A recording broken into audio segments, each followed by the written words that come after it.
Okay, here I am. I'm live today. Let me put on my glasses. Okay, so I'm here because I just had some things I wanted to unpack regarding what's going on in our political climate and just kind of wanted to offer just my own perspective about things instead of just constantly writing things out. Sorry about the glare. Probably need to close my window, my blinds. Where do I begin? So I'm a person that always base things off of a plantation mindset. And I always look at things from a macro level when it comes down to like white supremacy. So what I'm about to say is probably no shock to what people already know, what's going on. What happens is just I tend to watch videos all day long of different commentary, different news articles. I spend a lot of time watching Congress deliberate, interviews of people like Cash Patel, and just a lot of different things that are just kind of in my head. And so part of what I wanted to do is just unpack that because it's just all in my head.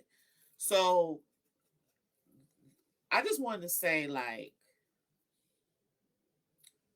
although Trump is kind of like the poster child of all this ridiculousness right now, there's a greater threat going on than we want to acknowledge. I know I can be an extremist. Most people probably see me that way. A lot of people probably see me. I know people have told me this, so I'm not just saying, people have said, Terry, maybe it's you, maybe it's not them. But I would say this, and this is to any of my peers, friends, family, whoever. When you work, so, and I'm not trying to say things to mean or offend. I'm just going to keep it 100 as far as what I know in my own experience. When you professionally are in a position where you sit at a table, whether you there by yourself, meaning the only black person in the room, or with others, it's different. It's a very different experience. And therefore, being the person I am, I can't speak for everybody else, but the person I am, when I hear something I don't agree with, I'm going to say it. And what I've learned along the way is I'm black and I'm a woman, so a lot of times I wasn't supposed to say anything, especially if I wasn't asked to speak. And this doesn't only go at the tables where it's predominantly white folks, it can also be black folks as well, especially black men. Where if you're a black woman, you're supposed to just, be quiet. But in the work that I do, and when I say work that I do, not only as a clinician, but also as a scholar, I feel that one of the things I've always said, closed mouths don't get fed. Not my saying, but that's the saying that I have adopted along the way of closed mouths don't get fed. Therefore, and my mom, like I think I shared with you, my mom was like, Terry, where you get this from? And, one day your mouth is going to get you in trouble. And I'm like, more than one day has happened that my mouth has gotten me in trouble. But what I recognized in this effort of the life that I've ruled for myself, is that a lot of times my mouth got me in trouble because I say things people don't want to hear, not things that are not true or things that are ridiculous, but things that people are not comfortable with and don't want to hear. And and again, going back to my frame of mindset is I take everything from the mindset of the plantation, because whether people want to know it or not, we still live. The United States of America is a plantation, not just Milwaukee. The United States is a plantation. So, to my point of where I'm going with this is everything that Trump is doing, or allegedly Trump is doing, because Trump is actually almost a metaphor for white supremacy. He's like the bigger picture. And so what I've done is, in part of my academic mindset, is I look at Trump to be no different than Thomas Jefferson of his time. And when you look at, and if you know your history, and you look at Thomas Jefferson, and you look at what's going on now, they're very parallel. Very, very parallel. And so, and basically what that is white supremacy. Now, a lot of people feel, or maybe not until now, recently, feel that white supremacy, or this high ideology of white supremacy, is a exaggeration. But now we're starting to see it as truth, because we have somebody in the office who is recreating something that Hitler did. Um, for those of you who watch YouTube, once the algorithm gives you, it feed like TikTok and stuff, it feeds you what you like. So interestingly, between Hitler and serial killers, I get a lot of stuff on my timeline that kind of adds up to that, right? But interestingly, what I found to be important is looking at history in the present, because it's being rescripted and played out as such. And people don't want to bury things that are not relevant. And as an African American, Black person, whatever the season dictates the name that we're called, I hear, I dissect, I synthesize, and I think about this stuff daily as to how it portrays and plays out in my life, and then the life of my legacy, right? My son. And so I look at this in two streams. I look at my ancestors and I look at my legacy. And I'm here kind of like in the in between. And my thing is, no, I have not always been this way. In the essence of more on this side of things, versus somebody who always just kind of was very bold and bodacious. My bold and bodacious has been transferred over to another format because I've gotten older and more mature. And once you learn more, you see things differently. What we've been experiencing in the last ever has been a metaphor that's used as like with the frog in the water. So the frog, not just throwing the frog in boiling water and it jumps out quickly, but what happens when a frog sits in the water and then you turn the idle on and it boils to death because it doesn't know how to jump out while the water's getting hot. And so I see that being the how we got here, or where we're heading into, where it drives me absolutely bananas literally every day to hear about the false concepts of democracy, when there's never been democracy at all, period. And I say that because when you talk about the formation or the forming of the United States of America in the pen and the laws that were written, we weren't included in that. And we need to stop pretending we were. Democracy is a Greek concept. And I don't have all day long to kind of put the parallels of the Greek versus the now. But again, if you really want to know what's going on, all you got to do is look at history. Because even to the Greeks started the concept of democracy. And even then, it was only the rich who could afford to be in those positions.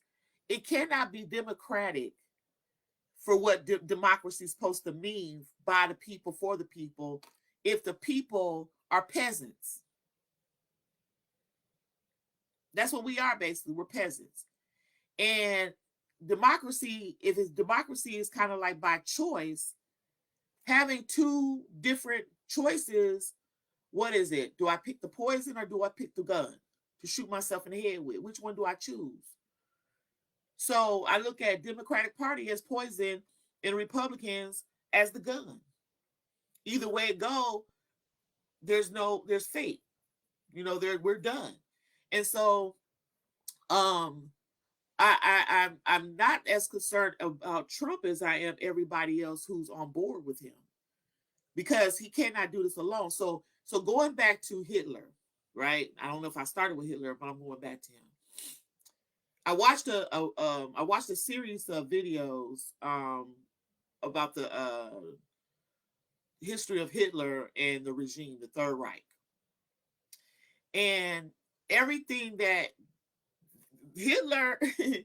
There's a lot of parallels with him and Trump, because Hitler was not necessarily a highly educated intellectual individual. He wasn't. And it just go to show people how profound um, influence is. Example, another person I've watched religiously almost every year, and this is around the time when it all happened, was the Jim Jones Guyana event, where where the whole concept of drinking the Kool-Aid came from. That happened around this time of year, historically. And again, how do people become influenced by these deranged individuals? Mass, just mass amount of people who believe in this stuff. And it kind of frustrates me when people are like, um he's committing a crime. I mean, he's a felon. And I want people to really, whether you take this or leave this, I hope people take it more than they leave it. Please share it.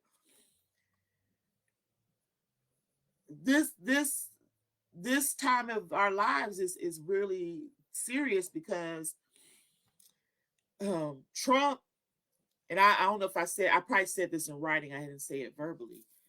But Trump is an instigator right now. He's instigating. He wants to starve people out so people can attack each other and destroy each other.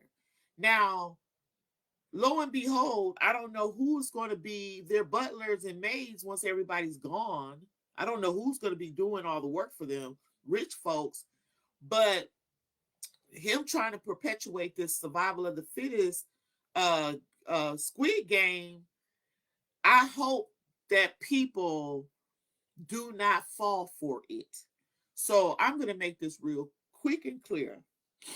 I've heard two young ladies on TikTok that what they said really resonated with me. And then my mind is going blank right now, so hopefully I can draw it up while I'm speaking it and reading it now. One of them, oh yes, I can. So one of them brought up the idea, and this is a little bit of me in this concept. One of them brought up the idea of community,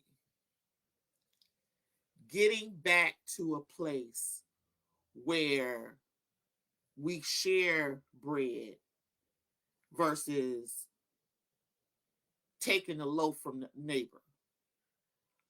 She was just saying how for the holidays, instead of everybody who cannot come up with a whole spread, potluck, or do something in that nature. I mean, for what I know anyway, growing up, my grandmother, I don't know how she did it, but she always had food, and I don't think she ever got food stamps. So I don't know how she did it, but she fed a whole lot of us growing up. And so there's always that one person that tends to give it out. So that's one thought, is again, share, collaborate, build, bring together, unify. The key word here, unify, which is often taken for granted because we're not as unified as we would like to think we are. Secondly, I love, love, love, and actually these two young ladies kind of put me in the mind of both of my grandmothers. because the one that talked about like building, bringing together, those kind of things was one grandmother. And then the other one was, let me take you on a shopping spree and how to really shop. But and then she started off with an onion. She said, okay, here's the onion. Now let's make this happen. And I don't know about some of y'all out there, but I know between my aunties, my house, my mama, and me, I know how to make something out of nothing. Okay. And that's part of who we are anyway. Where soul food came from. Soul food came out of garbage to gourmet. Okay. We took garbage and we made it gourmet. And we might have to do that again. And I would say, although this may sound a little off, but I'm saying whether we know it or not, Trump might be opening up a door that will bring us back to a place where we are better consumers. Because right now, the American people, we are wasteful. We're very wasteful. And our wastefulness is really destroying us slowly but surely. You know, when I was looking at, like, again, I look at different videos and stuff, and I look at the different nations and countries. United States is not the best country in the world. We are a propaganda. We are a timeshare of ideas. We're not the best country in the world, and we never have been. And here's the reason: they killed the indigenous people, and they're gonna celebrate every year. They call Thanksgiving. Really? That right there. Then Christmas. You spend all this money on a day, and at the end of the day, usually the kids are playing with the wrapping paper in the boxes. And I'm not trying to promote this. I'm just saying, my family has a hard time with it, but I don't celebrate holidays anymore. They mean nothing to me. And the reason why they mean nothing to me is because they don't. Because they're all about capitalism, capitalism, capitalism, wrapped in a bow of bullshit. Basically, that's what it is. So we worried about November 26th or whatever day that is, that we don't have EBT to feed ourselves. And I'm going to say something else that's unpopular, very unpopular. There's a lot of people out here that get EBT. I'm not knocking that. Not knocking that at all. However, there are people out here that abuse their EBT, whether it is purchasing crab legs and lobster tails or selling them, whichever stream that is. That's, and if what you do with your EBT is your business, true. But do not try to buy lobster tails and crab legs for Pookie's birthday. Not Pookie, I say another name because I don't want her to be offended. I know somebody that name. Jaleesa or whatever is birthday party. And then when you get to the 15th of the month, you can't afford packs of hot dogs and bread for your kids. That's just keeping it 100. Or selling your food stamps or your EBT, and then still at the end of the month are not able to have food. So now you're hitting up the food pantries. So from top to bottom to top, we are wasteful individuals. And nobody is exempt from the purchase of EBT or just, again, wasteful spending outside your means is something that as Americans we have been known to do. I go back to Tupac. We have money for wars, we can't feed the poor. Tupac also stated, like, why do you need 10 rooms if you don't have 10 people in your house? Why do you need 20 cars? For what? Right? So as Americans, and I would say be the first to admit that I have a shopping addiction, a shopping problem, and I'm going to make it a must that I stop that because it's horrible. However, as I get ready to wrap up, I just wanted to say this today as far as, like, we need to do better by doing better. There used to be a saying that is now considered derogatory, but I'm gonna say it anyway, where there's too many chiefs and not enough Indians. I'm gonna say that again. Our communities have too many chiefs and not enough Indians. And what I mean by that is, especially for our Black community, everybody wants to be a leader, but everybody don't have leading potential. Some people out here want to have the camera facing on them at all times, which is not considered good. Good works will show itself in the community. No photoshops are needed. No clout chasing is needed. I had to take a step back because I see too much clout chasing and I see too much photo ops. Good work will show for itself, and bad fruit will fall off on its own. But as a community, and like one gentleman said at one of the AART meetings I was at, community has unity in it. And we got to get back to that, whatever that looks like, because actually, since the late 80s, we haven't had a community because crack, drugs, lack of employment, all these different things happened that took us off of our values. You know, our children are dying. You know, I'm a 90s, 80s rap listener. So I think I was telling my husband one day about the verse when DMX says grandma's going to be the last one left.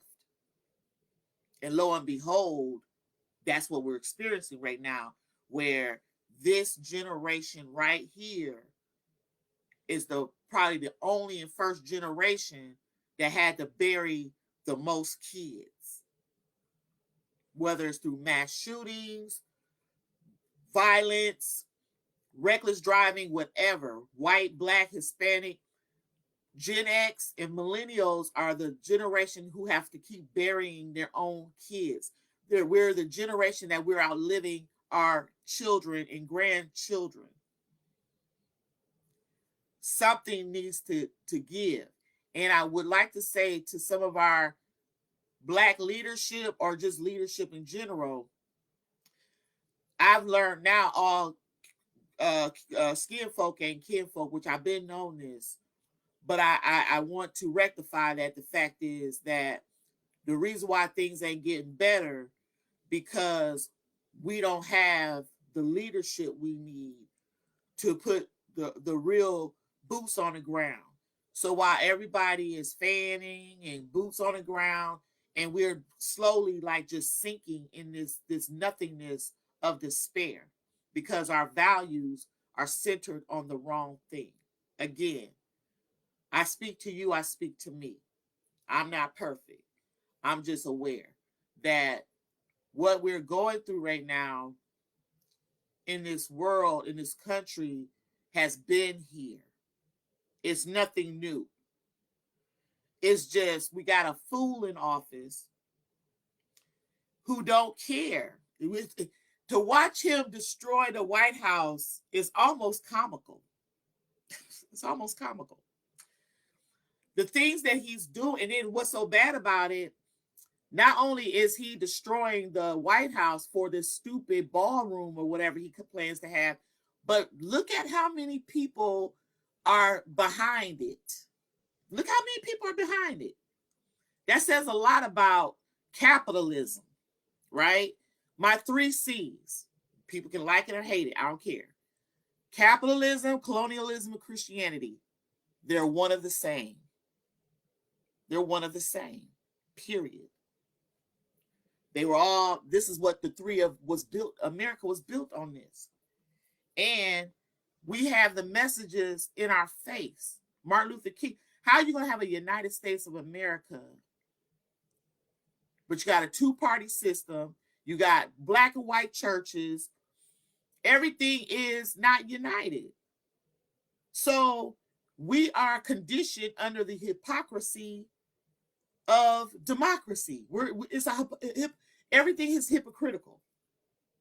And if people really took the time to look at stuff, and the reason why people can't take the time to look at stuff, because it's like this: swipe, swipe, swipe, swipe, swipe. They don't want you to pay attention to nothing. That's why they made it able to do everything in small segments, because they don't want you to pay attention. Why they destroy you why you're the frog sitting in the pot. You are the frog sitting in the pot. So while we got this one man snag the sweater and pulling it apart, we are the frog in the water. And we need to do better by turning the aisle off and start being, stop pretending that what is going on is going to end by itself. Trump, like Hitler, he played off of your own stupidity and ignorance.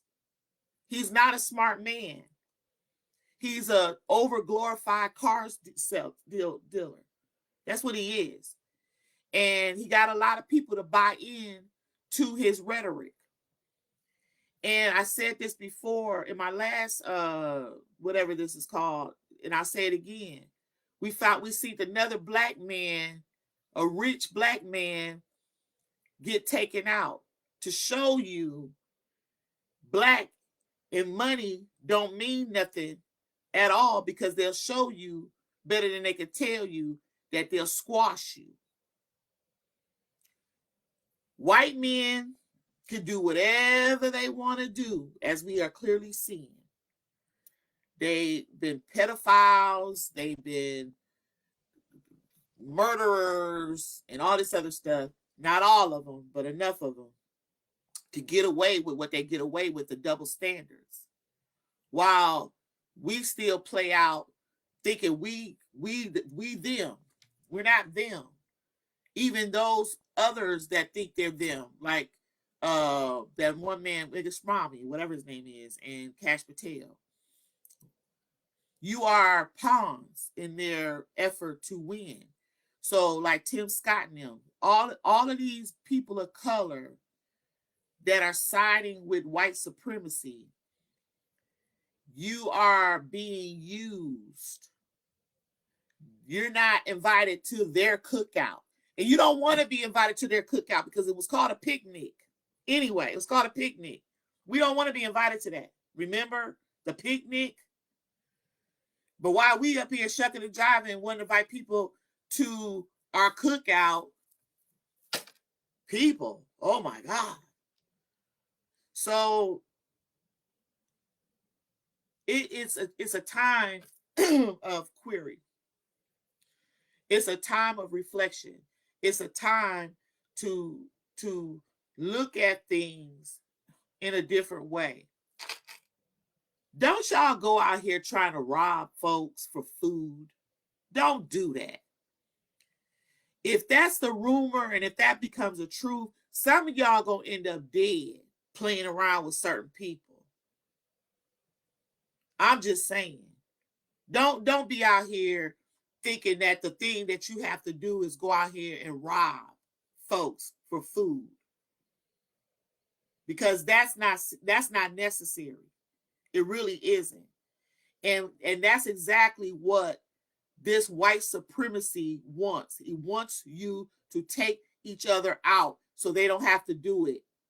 And when you out here robbing and mess, I'm trying not to cuss, that's just going to give them justification to send the military out to shoot you down. Homegrown. That's what y'all is, homegrown. And I actually want to add one more thing before I leave. Again, everything means something else. Pay attention. Everything means something else. So let's go back to like 6 months ago when Trump was giving this beautiful, expensive plane, right? we should know you don't get something for nothing. Pay attention. You don't get something for nothing. So Qatar, who gave Trump this expensive airplane, now is going to build a military base in Idaho. Now, never in United States history have any foreign group put a military base on American soil, unless it was like Guam, like a territory. They've done it for territories, but not on North American soil. Pay attention. This is serious. Think about the agreement as a businessman Trump is making right now, that he is selling America out. Selling us out. So you're going to have a military base by a Middle Eastern state who is known for terrorism. Then you're going to have an airplane that Trump, it was a gift, which I just see I see. So here's this is one of my visual madnesses. I see that plane as another ship, the same way the ships took us over here. The plane is going to take us somewhere else, wherever that is, right? I see that when we act a fool for stealing food and mess, that's going to reinstate the vagrancy laws of the past to get you locked up to either be killed or become sharecroppers. Again, know your history, because all of this is repeating itself slowly but surely. And so instead of black women being the breeders, now the white women are finna be the breeders, because they need to replenish their white race while using the Sir Francis Galton eugenics model that Hitler used, that was really American. So here's the thing. They want to promote or teach us about the Holocaust, the genocide, but the blueprint was United States of America. Hitler got the blueprint for what they did over there from over here. But because this country here tries to lie, deny all the stuff that they've done historically, other places are getting credit for what we created. Apartheid, Jim Crow, Holocaust, transatlantic slave trade, Holocaust, Trail of Tears, same thing, just played out differently. So Trump's playbook is plagiarized. ChatGPT, whatever you want to call it, is plagiarized.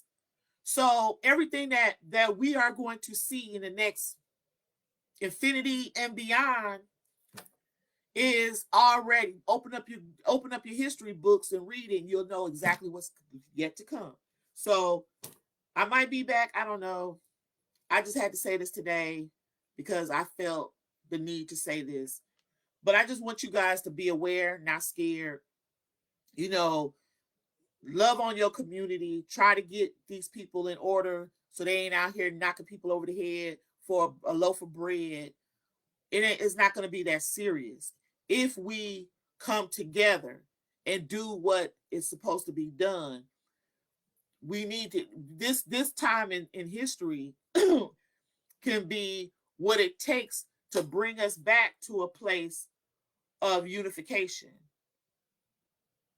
Black folks, I'm hollering at you right now.